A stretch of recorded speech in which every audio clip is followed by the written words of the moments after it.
Hello, my name is Leonid, and I'm a CTO and co-founder of StackPulse. In this presentation, I will tell you all about our journey throughout the recent year and a half in reorganizing completely our SRE practice, naturally triggered by the conditions imposed on us by the COVID-19 pandemic. So to begin with, I'll tell you a bit about the practices that used to exist in the organization prior to the big change. Then we will talk a bit about the reorganization. What were the goals that we set? How did we address the challenges that we were facing, including technologies and the soft aspects of the process? Naturally, I will be sharing the most information about lessons we learned along the way, where we were surprised, how did we adjust our trajectory? And of course, hopefully I will leave the viewers with some suggestions on points to action. So we are a young enterprise-grade software as a service company. For us, agility and innovation inside our product are the very core principles of why we exist, are the very core principles of why our customers engage with us. Therefore, everything we build and everything around how we operate our service is very much tied to being extremely agile and efficient. Naturally, early on in our organizational building cycle, we introduced roles such as site reliability engineering team. We introduced a very collaborative state of mind where all of our engineering is acutely aware of what is happening in production. We have a lot of Slack channels, both with bots and with human interaction, showing the real life state of things. We embrace a lot of shift left approach when it comes to dealing with our production. We have state-of-the-art continuous integration and continuous delivery pipelines. We really built something for improving and optimizing our ability to deliver new content to our customers. Naturally, this very strong foundation was developed by a dedicated team of experienced site reliability engineers that also served as the frontline operators for any issue that happened in the pipeline or in production. When the work from home reality was imposed on us, this particular status quo, where the operation of our service had very clear two tiers, where site reliability engineers would be getting the initial wave of alerts, and then they would be involving the engineering owners in various capacities, that had to change as it could no longer be the reality. We were not the only one having to deal with the difficulties and the changes that this whole year has imposed on us. Many surveys, such as this one quoted by PagerDuty, raised that a certain amount of IT and DevOps practitioners are reporting increased time spent on handling production environment problems rather than being proactive developing mechanisms. This additional survey, again, from that same year, is raising the challenge with, in general, really high percentage of the case of site reliability engineers being spent on handling production issues and not actually building stuff or, literally engineering. So we had some additional things. We had some additional challenges probably originating from our stage. We're a very growing organization. Our R&D has first doubled and then tripled its headcount during this period. So we didn't just need to remain efficient, but we actually had to onboard a very significant amount of new colleagues and remain efficient. Our service grew in consumption throughout this period of time, which is great, naturally from the business perspective. But then again, not surprisingly, it introduced additional challenges, right? Challenges that arise from us every time doubling, tripling, and more the capacity. And naturally, we had to handle this, again, while onboarding new colleagues and so on. Additional challenge probably related to our culture. We are an organization with very significant impact on informal communication culture.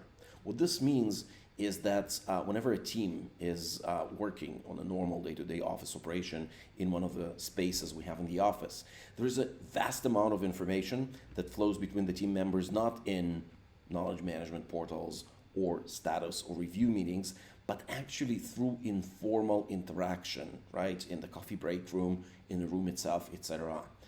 this very core principle of how we built our organization had to change very significantly, because when you're working remotely, you may be as efficient in doing your work as a single contributor, but this informal communication flow dries out almost completely. So what does disorganizing for us in this context actually mean? So we decided that in order to keep on growing, keep on absorbing new users and growing both as a consumption of a service, we had to achieve two very important and separate things. First and foremost, there was no way we'll be able to scale this organization without democratizing, distributing, in more technical terms, the responsibility over handling production issues among everyone, not just the SREs. Second, that absolutely had to come together with this first one, is that we had to empower people who were not necessarily very well aware of how our infrastructure looks, who were not necessarily professionals in running production, to be efficient, to take action, to handle production issues, and do this consistently, meaning it doesn't really matter who is an on-call engineer that gets a certain alert, those people must be able to resolve them. So these are the two main goals that we set for ourselves. And again, imagine back in the days when we were all located in the office, this probably was not that huge of an issue for us, because you could always rely on someone being there from the SRE team and involve them, at least during office hours, not so much when working from home. So let's address the first issue. What does it mean democratizing the responsibility? For us, we decided to address this fundamentally and redefine the definition of done of each and every software development task in a way that reliability of the delivered functionality in production becomes an inseparable part of that task. So really, for software engineer, each and every one of them, the definition of done, of what they're expected to deliver, has changed significantly. Naturally, in order to allow people to deal with these new challenges, we had to train them about new concepts, train them about methodologies, explaining what are service level objectives, service level indicators, error budgets, what kind of metrics are being introduced into the system, their system, in order to verify whether they are efficient or not. Suddenly these are metrics that are very different from the ones we used to deal with as software engineers. Things like mean time to detect, mean time to resolve, mean time between failure, etc., right? So you have to train people if you want them to be professional in these new areas of responsibility. And of course, in order to really have these people own the processes, we couldn't stop just at the engineers, right? Their first tier management, the team leaders, as well as group managers, had to become full owners of this aspect, right? So that whenever their engineers are a part of an on-call duty, it is their responsibility as managers to become the escalation path, to be measured for effectiveness and efficiency, etc., etc. So it's an organizational change for all the R&D, and that was very clear and very important goal for us to begin with. And that's when it comes to distributing responsibility or democratizing it. Now, with respect to empowering autonomy, right? This was not so trivial for us to begin with, to tell you the truth. We completely understood the soft material of the fact that if I'm an engineer and I get an issue, I need to feel confident that I can act, both in terms of I have all the tools and I have all the knowledge in order to resolve it. So I have to feel empowered, that I know everything I need to know, I know all that I can do, etc., etc. And that's a very important piece. But there is sort of like another subtle point here, and it is the autonomous part of it. Let's say, again, I'm in the office, as I am right now. I feel much more confident because I know that at any given point, there are colleagues either in the same room or right on the other side of this wall that I could ask to join me, right? And when I'm doing something sensitive, when I'm doing something I'm slightly less confident about, they will help me. But this is not so easy when I'm at home. Sure, I could try asking them to hop on a Zoom session with me. I could try sort of like bringing certain issues to their attention via Slack. It's not the same. Soft things, right? I'm asking help from a couple of colleagues. One of them is extremely busy and their mind is not set at helping me. I can see that immediately. I can address my question to somebody who's more available. I don't feel these details when I'm trying to reach people out. I don't know if my reaching out is actually welcome and they are now completely sort of like on board with my challenge and helping me out, or are they not devoting it like complete attention and so on, right? It's a point where communication using remote means is much more factual, right? It's about data. Here's the data I collected. These are the operations I performed, and much less about how confident am I feeling, how necessary is for me someone's support, someone's double check, etc., right? These details, they get completely lost, and that is why empowering all our people to take action in this reality where the informal details are lost was very important for us. Now, how did we address it? That's more a question of technique. So first and foremost, we decided that we do not leave things to chance. We decided to cover each and every infrastructural or application component we have with a set of operational procedures. We call them playbooks, allowing everybody, when it's their turn, to investigate and understand what is their state, troubleshoot them, diagnose typical problems, and remediate typical situations.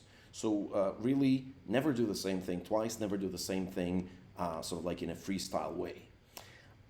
What this did in terms of state of mind that we adopted is that we turned our on-call operations from being documented procedures somewhere in our knowledge management portal, like do this and then do that and then maybe do either this or that, sort of like guiding steps for engineers on call. We turned them into code that did this or that, involved engineers in an interactive fashion when a human decision needed to be involved, collected information, performed operations, right? There's no more, at the end of this process, manually addressing anything in production. Every control, if at all, that we need to do to production is being done by these operational playbooks, and that's a very important piece. We decided to be very centralistic in our approach, so single format, single toolage, so that everyone feels comfortable. Remember the empowerment using these playbooks, really no exceptions there. And of course, when we built a critical mass of these operational practices as code, we trained, actually we continuously keep on training the team with how to work with these playbooks, their artifacts, and their operations. This is now, after the disorganization, the fundamental process for our reliability operations. So just to give you maybe slightly deeper understanding, what does it mean turning a operational process into code? So we decided to build declarative workflows, not very different from what you may be familiar with from continuous integration or maybe infrastructure as code world, right? But this time encompassing operational procedures, right? Every operational procedure at the end of the day consists of steps. If you think of these steps in terms of engineered modules, you can always imagine that each and every one of these steps has certain well-defined inputs and certain well-defined outputs. When we had to break down the whole journey of an incident responder into various stages and then further break them down into steps, we realized that all these steps fall into specific, absolutely repeatable categories, such as, for instance, enrichment, right? Getting an operational alert and then collecting additional information about it to understand its exact impact, potentially not only on the infrastructure, but also business impact, particular customers, etc., etc. Triaging it, right?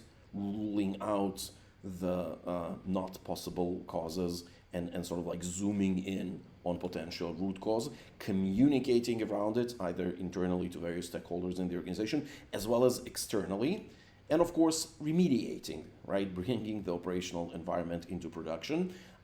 Here's an example of how this playbook looks for us. So we chose YAML-based DSL. Each step is, as I've mentioned, defined in a very clear, encapsulated way. It receives arguments, there are expected outputs, and this is how actually each and every process can be defined by combining, by the way, the same or similar steps in workflows, playbooks in our case, designed for different scenarios. Of course, the steps and potentially even the playbook templates are shared among different teams and among different components, because indeed you may find there a lot of repetitive motives. So how did we do it, let's say, from the project perspective? We dedicated our first month to massive implementation of playbooks, right? We mapped out various use cases that are repetitive. In each and every sprint, we decided to attack a certain portion of it. And this way, using this very aggressive method, by the end of this first month, we started reaching a point where maybe not a critical mass, but a tangible amount of what every person would do on call can already be covered by these existing tools. Then we started a iterative process, right? It didn't really stop after 3 months, but we started seeing convergence after 3 months. A process in which on every incident retrospective, a process that used to be called in the past incident post-mortem, we would not only look at causes, what worked, what didn't, etc., but we would always raise an explicit question. So which steps that were taken to enrich, communicate, triage, and remediate were taken manually, and how do we automate them and present them as encapsulated, usable, automated tools to the future responders of similar incidents? What did we learn throughout this process? Because this was sort of like the main process, not only throughout 3 months, but actually we do this in our retrospectives even today. Naturally, the amount of steps that are not being taken on top of existing tool is now very, very low, if at all. So quite frankly, I'm happy to report that the technological part of the process just worked. Probably we did a couple of good choices when choosing the right infrastructure. I may talk a bit about that later. But all the surprises somehow fell into the category of human parts of the involvement in the process.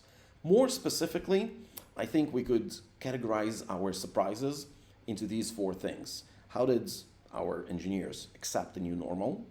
How did we manage to, on one hand, remain consistent while involving more and more people in these operations, but on the other hand, still leave a lot of place or sufficient amount of place for individuality?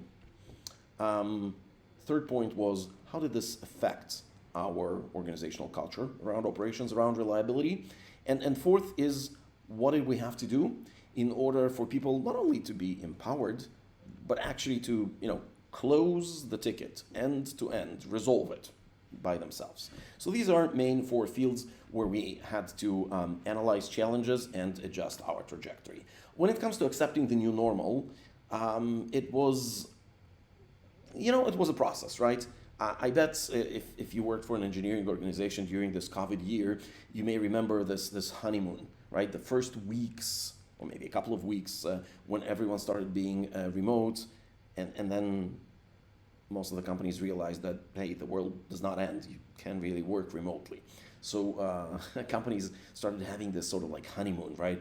Oh, it's almost like working in the office.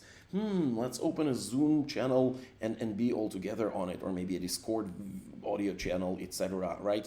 And at first it was really cool because you were sitting in a whatever working table, at a working table in your home, and you would feel like you were in the office. But then came the painful realization that it wasn't that. People started turning off the cameras, people started disconnecting from these channels in order to work with their own pace, in order to protect their own privacy. And we started realizing that we needed to be very explicit with how we deal with this. With regards to individuality, it's actually very interesting, but what we realized is that the person and their preferences when they're working remotely are not the same preferences when the same person is working in a room full of people in the office. In many cases, even the people themselves, not having previous experience with working from home, could not necessarily say ahead of time what would their preferences be. Suddenly, interruptions, privacy, communication style, it's sort of like all changed, right? We had to learn almost from ground up what kind of communications were more efficient. Some people liked working in bursts, concentrating on what they're doing at home, and then interruptions should have come in dedicated windows. Other people, on the other hand, they were really suffering from the lack of interaction, so they were always looking for an opportunity to jump on a call and help others out, right? Identifying that, making sure that everyone around these people understands it, that was an ongoing process. I really do not know if it can be somehow shortened and sort of like identified ahead of time. But one advice I could leave you with, particularly in this aspect, is not to underestimate the impact of the change of working from home versus working from an office on a person. One of the things that really helped us is that very quickly we were very open with our people, and we told them, look, it's a change, and therefore we need to change. And it's not a small change. It's not just the way we act. It is a cultural change in our company. The way information is being shared, the way information is being persisted. It's a change that is now, naturally being after the fact, we know it, is much more fundamental. And what really helped us is once we realized that that's what it's going to be, we involved people in this fact, which brought them to this state of mind where they realized that there is actually an expectation from an organization that a culture is changing. With regards to very technical and maybe very tactical, but still extremely important ability for certain people to actually resolve things end to end, we ended up reassigning certain ownerships over infrastructural components, over application components.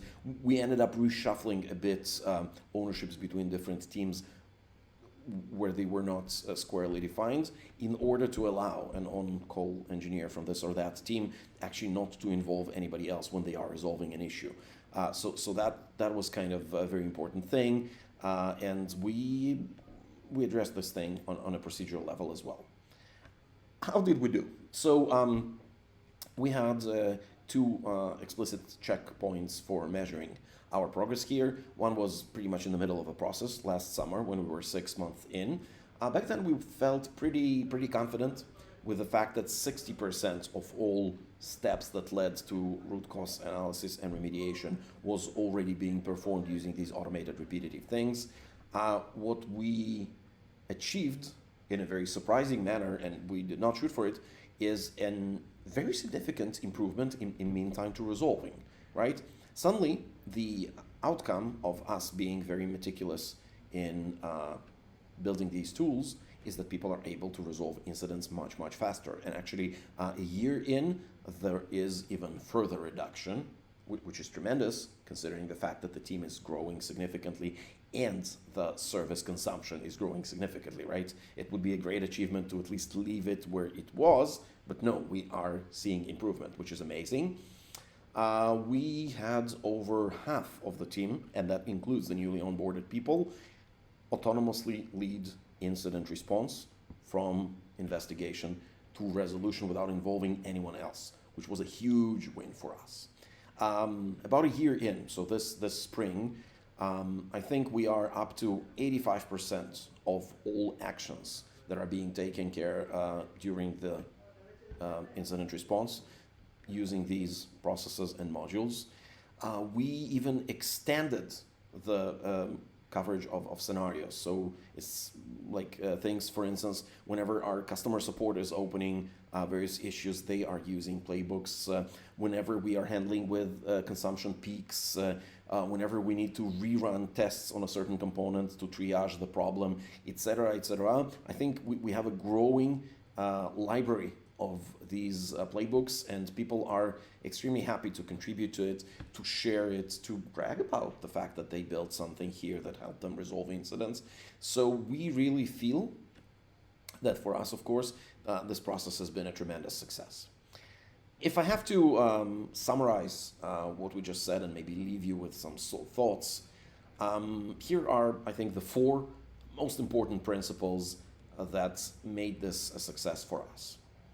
First point is probably me as a manager, I would advocate this point in each and every organizational process, but still was a big win for us. Being open with the people, not sugarcoating things, not trying to say that we know something when we don't know something, right? And the reality was new for us. Let's face it, there were many things that we didn't really know in the beginning. And especially that point I already mentioned. Being explicit with regards to expectations that the culture is being changed here, right? And that we don't know the resulting culture outcome, but we will do this journey together. That was a fundamental piece for us. Second, just like in every change, it is great to identify like-minded individuals that are particularly passionate about driving the change. It is important, I think, from 2 different perspectives. First is, well, these people really helped us. I don't think that we would have managed to be so successful in this change without the involvement of really passionate people in application development, in quality assurance, in infrastructure, etc., etc. Second of all, it gave everyone else, even people who weren't as active and passionate in driving the process, the sensation that it's not something that is being dictated from the top down, but it's actually a process being driven by them, by their colleagues, by their teams. Again, increasing the motivation of people to participate in the process, increasing the ability of people to sort of like live with certain slightly less glamorous parts of the process, right? Not everything is a great thing. Some are, let's say, cost of doing business, and people are much more willing to accept them when they don't see it as being inflicted as a top-down process.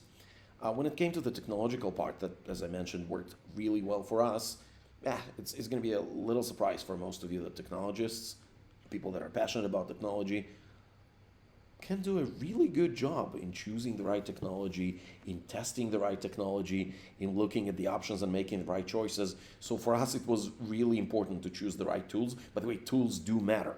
I don't agree with a person that says, any automation infrastructure would have worked, any visibility or whatever. No, in my humble opinion, at least, you have to choose the right tools for the process. And the best people to choose them, by the way, are the people who are going to be doing this process over and over again.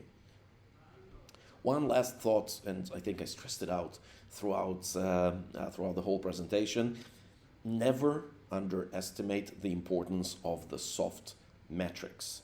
And we monitored them constantly, and we monitored them proactively, not really counting on the fact that the people will raise them.